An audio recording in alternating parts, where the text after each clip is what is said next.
Salut à tous. J'ai eu pas mal de retours positifs sur la vidéo d'Excarnus, du coup aujourd'hui on continue avec les boss ultimes et on enchaîne avec le deuxième de la liste, Milcar, le Melou.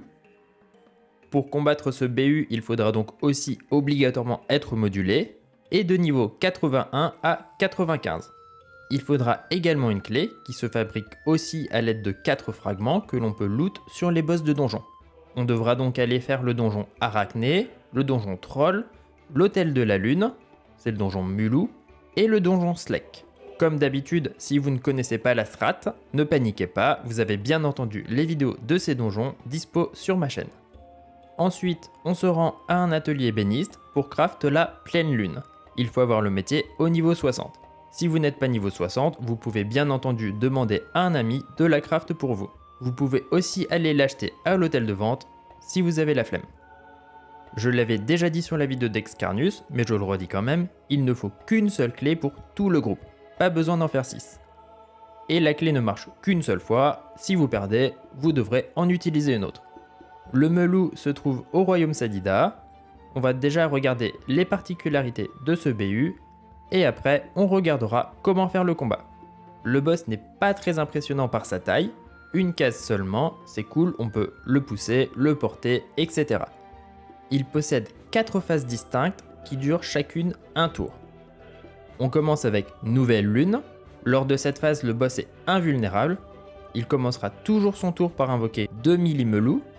Vous pouvez les tuer ou non, en sachant que ça ne changera pas le cours du combat et qu'il ne peut pas en invoquer plus de 2. Ils ne sont pas très dangereux et n'ont qu'un seul sort, Morsure sanguinaire, qui inflige des dommages hauts en vol de vie. Si vous les tuez, vous obtiendrez un état proie pour le reste du combat.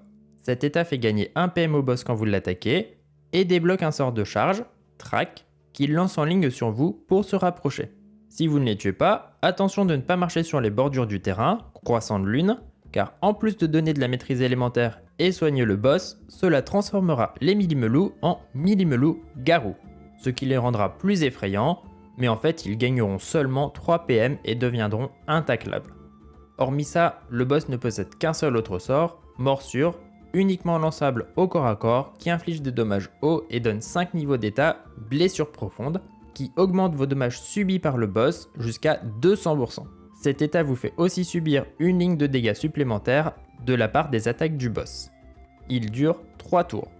Bien que facilement esquivable, il n'est pas recommandé de passer un tour sans se faire toucher par le boss, car celui-ci gagnera alors un niveau d'état Instinct du chasseur, qui lui fera gagner 1 PM et 20% dommages infligés, cumulable jusqu'à 5 PM et 100% dommages infligés. La seconde phase est Premier croissant. Le boss est maintenant vulnérable, mais gagne en contrepartie 10% dommages infligés et 150 résistances élémentaires. Dans cette phase, rien ne change par rapport à la première, il possède toujours les mêmes attaques, track et morsure. La troisième phase, Pleine Lune, marque un tournant dans le combat. En plus de gagner 30% dommages infligés, le boss change d'apparence pour devenir un terrifiant Melou-Garou. Dans cette forme, il gagne 100 esquives et 30% dommages infligés. Les Millimelou présents sur le terrain se transforment eux aussi en Millimelou Garou. Le set d'attaque du boss change, il possède maintenant Balayage, une attaque feu qu'il peut lancer à distance, et Éventration, un sort terre en zone bâton qui inflige 10 niveaux d'état blessure profonde. Et attention de ne pas le bloquer avec plusieurs de vos personnages, sinon c'est la mort assurée.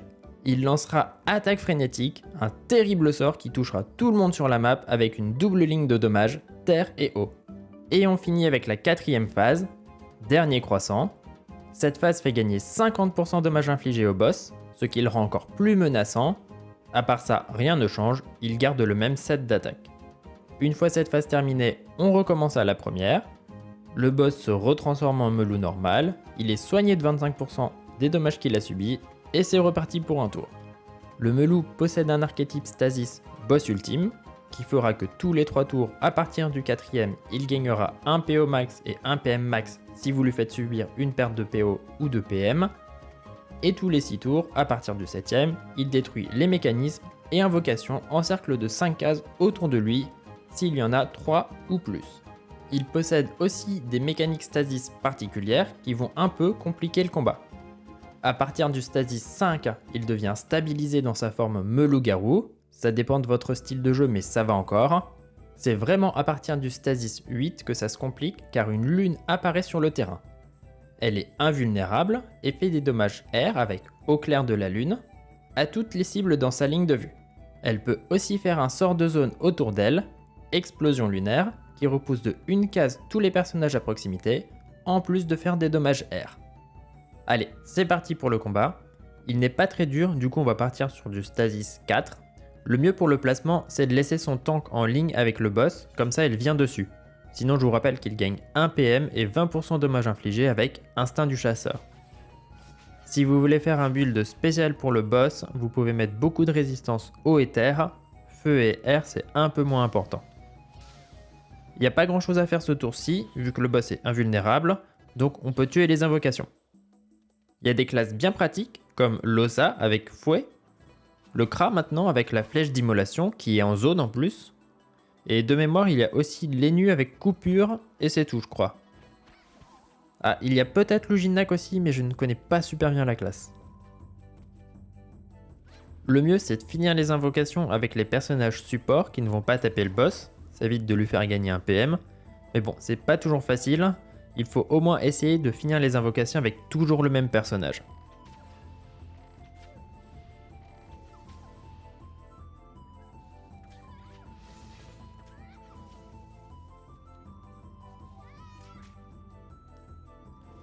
On peut aussi commencer à se booster, mettre de l'armure, préparer des bombes avec son roublard, enfin vous avez compris le truc je pense.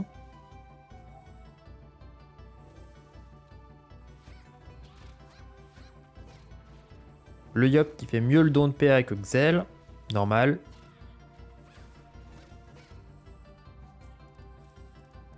On passe en phase 2. On peut commencer à taper le boss, mais c'est pas le meilleur tour pour le faire à cause de son boost de 150 résistance.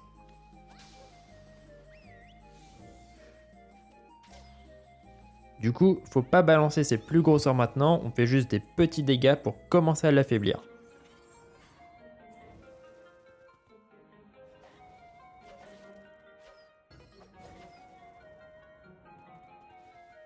Je suis parti sur une team plutôt corps à corps, ce n'est pas le plus facile pour esquiver les dégâts.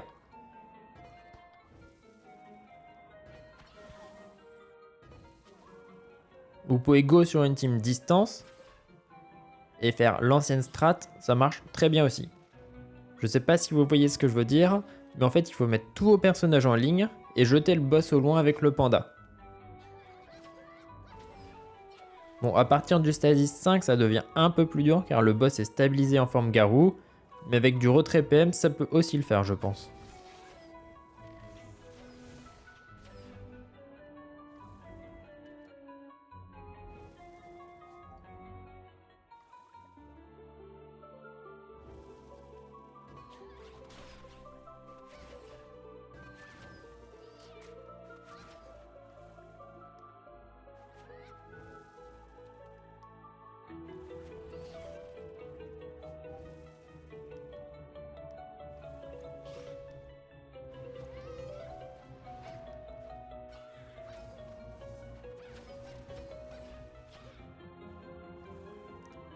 On passe en phase 3.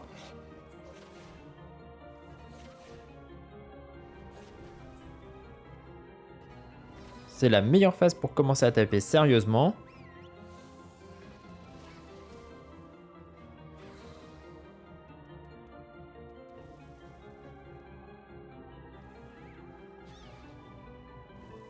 Du coup je sors les gros boosts avec Osa.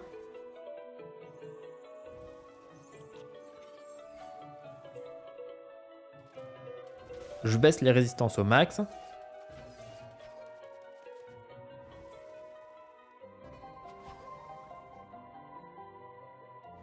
Avec ça dit, je continue de booster.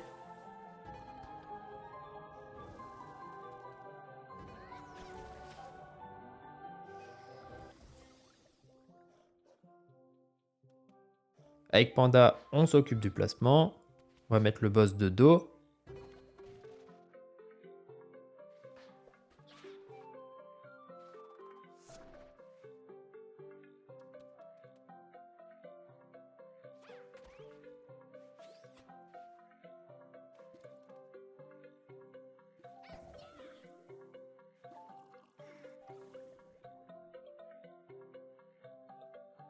Et c'est parti, on tape.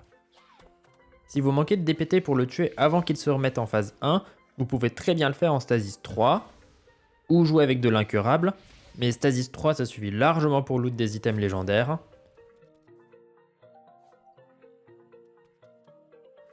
Je vais monter jusqu'au Stasis 5 avec cette team, sachant que mon stuff est vraiment pas fou.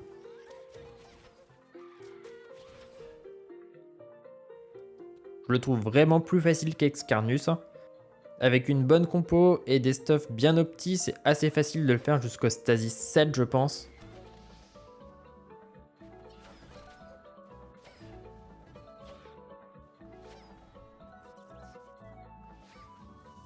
Du coup, c'est tout pour aujourd'hui. J'espère que la vidéo vous a plu. N'hésitez pas à me le dire en commentaire. Vous pouvez aussi vous abonner si ce n'est pas déjà fait. Et sur ce, je vous dis à la prochaine.